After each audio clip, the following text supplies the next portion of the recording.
Usually when we talk about how a really vibrant neighborhood comes to exist, say, um, a bustling community in Brooklyn or Toronto or down in Miami, there is this expectation that it just sort of organically happened. Right, like it just sprang up out of nowhere. Yeah, exactly. Like Yeah. people just kind of wandered in, found an empty storefront, and set up shop. You walk down the street, you smell the food from the local restaurants, you hear the music, and you just accept the finished product. You do. Because when you're walking through those neighborhoods, you don't see the underlying architecture. You don't see the blueprints at all.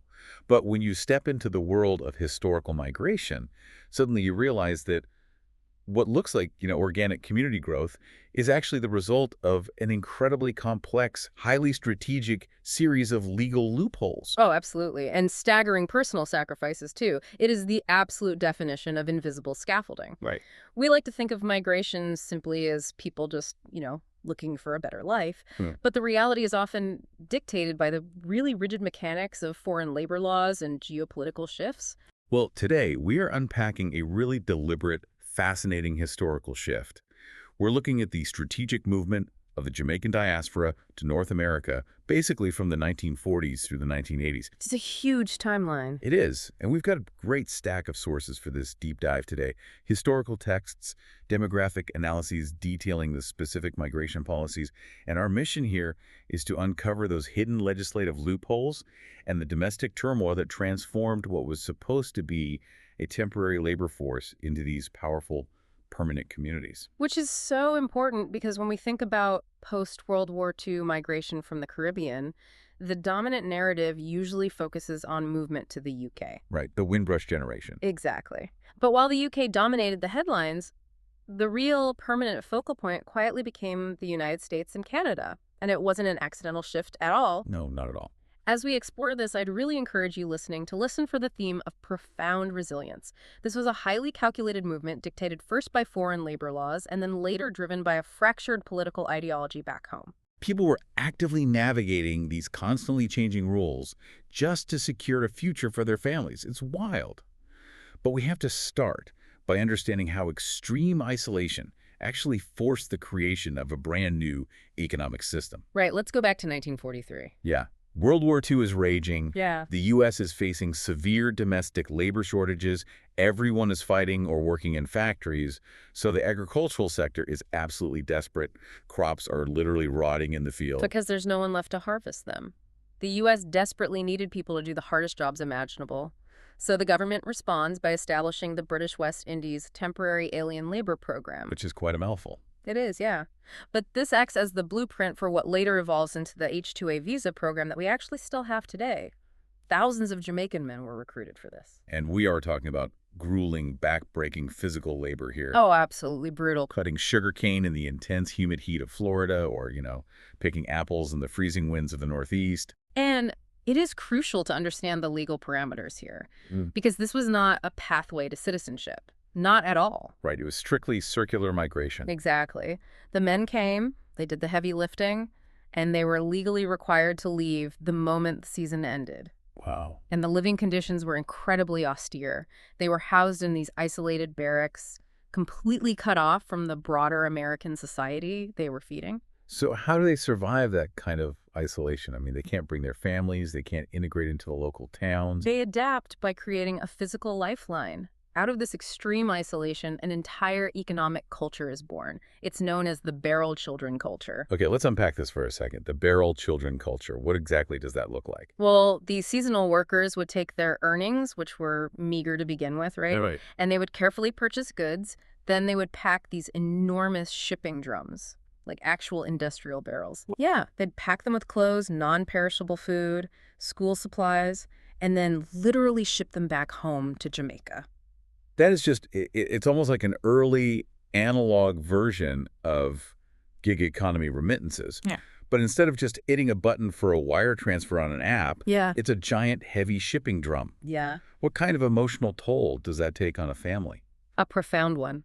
If we connect this to the bigger picture, the barrel became a physical manifestation of a father's love and sacrifice. It acted as a substitute for the parent in many ways. Because they physically couldn't be there. Right. For the children back in rural Jamaica, the arrival of the barrel meant sustenance and survival. but it also continually reinforced the absence of their fathers. Just a constant reminder. Exactly. Fathers who were enduring punishing conditions just to fill that container month after month. And the significance of those barrels goes way beyond just the goods inside them, doesn't it? I mean, it feels like they're mapping out a route. Absolutely. This temporary punishing system was quietly laying the crucial, invisible geographic groundwork for the future. Even though these men couldn't stay, they were establishing the initial routes. They were creating the early communication and travel networks between rural Jamaica and specific pockets of the United States. Proving that a living could actually be extracted from North America to sustain families back home. Precisely. But while the men were locked into this cycle of circular migration in the U.S., building a bridge that only allowed round trips, an entirely different back door was quietly opening up further north. All right. For women. Yeah, they weren't going to the farms in the U.S. They were looking to Canada. So from 1955 to 1967, Canada found itself facing its own severe labor crisis, specifically a massive shortage of household workers. Right. So the Canadian government launches the West Indian Domestic Scheme, and this is a highly specific, highly gendered immigration pathway. Very specific. The rules were rigid. It allowed single, childless Jamaican women between the ages of 18 and 35 to enter Canada. But, and this is the catch, they could only enter on a one-year contract, working as live-in domestic servants. But the unwritten reality of this program is that many of the women applying for these domestic servant roles were highly educated. Wait, really? Oh, yeah. We're talking about teachers, nurses, clerks. Wait, I'm confused. If these women were established professionals, didn't the Canadian government realize they were totally overqualified for domestic work? Were they just, turning a blind eye to the fact that a registered nurse is suddenly applying to scrub floors? That's a great question. The Canadian government was primarily focused on filling an immediate, desperate labor void. The screening process prioritized health and character references above pretty much everything else. Oh, I see. Yeah, immigration officers often downplayed or simply ignored the women's actual professional credentials because the domestic need was so acute. They needed the labor and the women needed the entry point. Think about the psychological toll of that, though. One week you are leading a classroom in Kingston, respected by your community, and the next week you are scrubbing baseboards in a freezing city thousands of miles away. Completely isolated from anyone you know. Exactly. Isn't this an incredible Trojan horse strategy?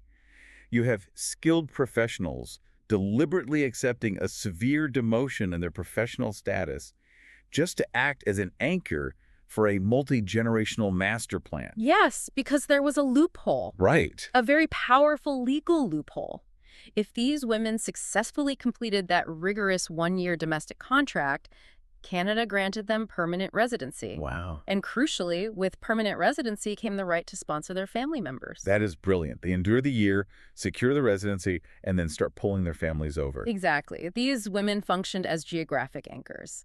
By sacrificing their immediate professional standing and enduring that grueling year of domestic servitude, a single woman could pull dozens of family members into cities like Toronto over the following decades. That is wild. It demonstrated a long-term, multi-generational strategic vision that fundamentally changed the demographics of Canada. It's breathtaking when you think about the individual sacrifice required for that kind of generational payoff.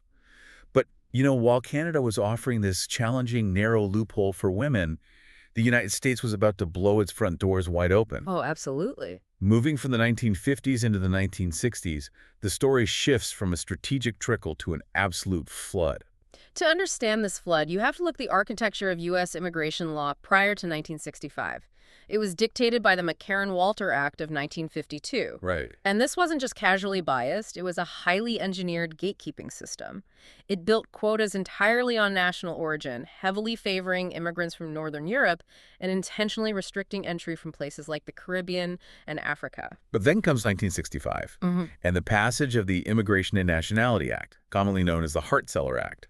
This legislation completely dismantles that old quota architecture. It does. In its place, the U.S. installs a new preference framework focused on two main things: bringing in skilled labor and family reunification. And here's where it gets really interesting. For Jamaica, the impact of this legislative shift was immediate and explosive. Yes, because of the rigorous British educational and training systems that existed in Jamaica, you had this extensive pool of highly qualified professionals. I didn't realize that the 1965 Act had such an immediate targeted impact on Jamaican professionals. Did the U.S. specifically target them, or was it just like a perfect storm of supply and demand? It was completely a perfect storm. The U.S. desperately needed healthcare and infrastructure technical professionals, and Jamaica had a surplus of highly trained individuals ready to move. Wow. So Jamaican nurses and engineers begin arriving by the thousands. They settle in New York, Connecticut, down in South Florida. So the U.S. basically crowdsourced its healthcare and infrastructure needs right from the Caribbean, permanently turning these temporary worker networks into multi-generational communities. It really did. It raises this fascinating point about how immigration policy dictates destiny. The flip of a legislative pen completely transformed the socioeconomic makeup of the East Coast, and once those nurses and engineers were legally established in the U.S., they utilized that second pillar of the Hart-Celler Act. Family reunification. Exactly. Could you break down exactly how that family reunification clause worked in practice? Right. Like, how does it turn an individual migration into a full-blown community migration? Think of it as a geometric expansion. It's the ultimate network effect. Okay. You start with one mechanical engineer who settles in Brooklyn. Once he gets his green card, he legally sponsors his wife and his two brothers. Right. Those brothers arrive, get jobs, find housing, and eventually sponsor their own in-laws.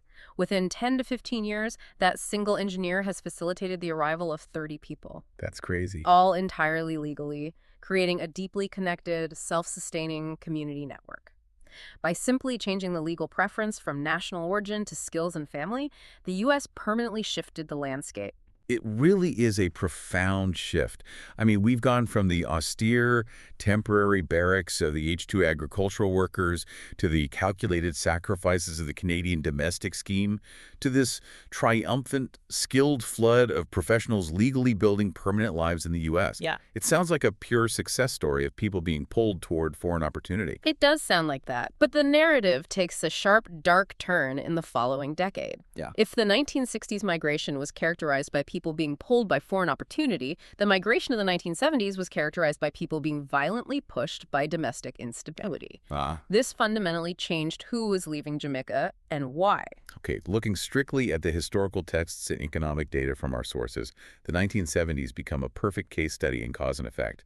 Now, just to pause here for a second, I want to remind you listening that we are pulling directly from historical sources to describe these events. We aren't taking any political sides here regarding left-wing or right-wing policies. We're just impartially reporting the historical facts from the texts about how government policies and corporate reactions impacted migration. Exactly. Just looking at the historical record. So, setting the stage. Jamaica is operating under a democratic socialist government, and the island essentially becomes a geopolitical flashpoint in the broader Cold War. The government introduces a production levy on bauxite. And bauxite is the raw rock used to make aluminum. It was a primary export for the island at the time. Right, so they put this levy on the bauxite, which deeply angers the foreign corporations operating there. Why did this specific tax trigger such an extreme reaction? Well, think of it like a homeowner suddenly doubling the rent on a really powerful multinational corporate tenant. Okay. The tenant doesn't just complain, they pack up and move their operations elsewhere. The mechanical corporate reaction to the levy was immediate capital flight. Wow. Foreign investors rapidly pulled their money out of the country. So the foreign corporations didn't just negotiate. They literally weaponized their capital by removing it entirely. Precisely. And when you pull that much foreign investment out of the developing economy overnight, the shockwaves are devastating. I can't imagine. It leads to a steep drop in export earnings. To manage the crisis, Jamaica has to accept strict austerity measures from the International Monetary Fund, the IMF. And what do those IMF austerity measures actually look like for, a regular family just trying to buy groceries? It looks like empty shelves. The cascading effect means the government is forced to slash spending on public services. Subsidies for basic food items just disappear. Oh, wow. The cost of living skyrockets while wages freeze, creating severe shortages of basic everyday goods, acute foreign exchange crises, and a rapidly depreciating currency. And economic collapse rarely happens in a vacuum, right? It spilled directly into the streets. It did. The sources outline how the political tribalism taking hold was intense. The streets of the capital, Kingston, tore apart block by block along ideological lines, leading to unprecedented levels of politically motivated violence. And this specific combination, economic freefall and physical violence, triggers what demographers call the great middle-class flight, or the brain drain. Right. You have to contrast this with the previous waves we discussed. Those were largely dominated by the working class or single professionals seeking upward mobility. The 1970s exodus was the rapid departure of Jamaica's professional foundation. We're talking about established doctors, senior educators, civil servants, business owners, people who had built substantial lives on the island. But fearing for their physical safety and the future viability of their children, these families abandoned their homes. Yeah. They liquidated their assets at steep losses just to get out quickly. So what does this all mean for the island left behind? Well, they weren't migrating for a better opportunity anymore. They were fleeing for survival. And they utilized the very pathways established in the 1960s to facilitate this rapid exit. What's fascinating here is how political tribalism can literally strip a nation of its professional spine overnight. The tragic irony here is just overwhelming. The exact same highly skilled professionals that the U.S. eagerly pulled in back in 1965 were now bleeding out of Jamaica in the 1970s due to absolute survival necessity. Exactly. The island's infrastructure is gutted. Hospitals were left severely understaffed, and schools were suddenly lacking their senior educators. While Jamaica was hollowed out infrastructurally, this exact same tragedy permanently cemented the socioeconomic power of the diaspora outside the country's borders rather than within them. So the enclaves in Miami, in Brooklyn, in the Bronx, they rapidly expanded with this influx of highly educated, established professionals. Exactly. The power center of the Jamaican middle class effectively relocated to North America. It is an incredible journey when you step back and look at the whole picture. I mean, we started this deep dive exploring the grueling, isolated barracks of the H-2 farm workers sending those giant barrels home. Yeah. We moved to the brilliant, sacrificial Trojan horse contracts of the women in the Canadian domestic servant scheme.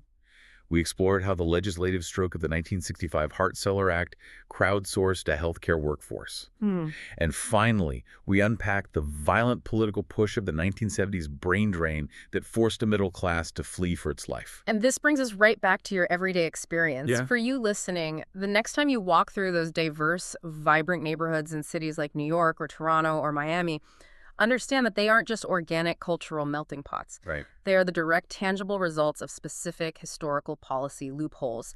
They are the product of intense personal sacrifices, of geopolitical shockwaves, and of families navigating a maze of laws to find safety and prosperity. Which leaves us with a final thought to mull over today, something that builds on all these sources. When we think about the classic American dream, or the Canadian dream, we almost always frame it as a story of individual ambition. Right, a self-made person. Exactly. The self-made person who crosses a border, works hard, and achieves success for themselves. But when you look at the highly educated women taking severe demotions in the Canadian domestic scheme, Or the fathers enduring the isolation of the H-2 barracks just to send barrels of school supplies home. does this history force us to redefine that dream? Maybe it's not an individual pursuit at all.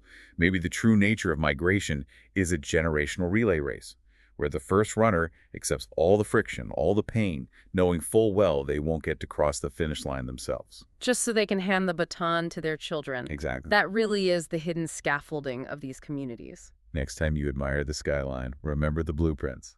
Thanks for joining us on this deep dive. We'll catch you on the next one.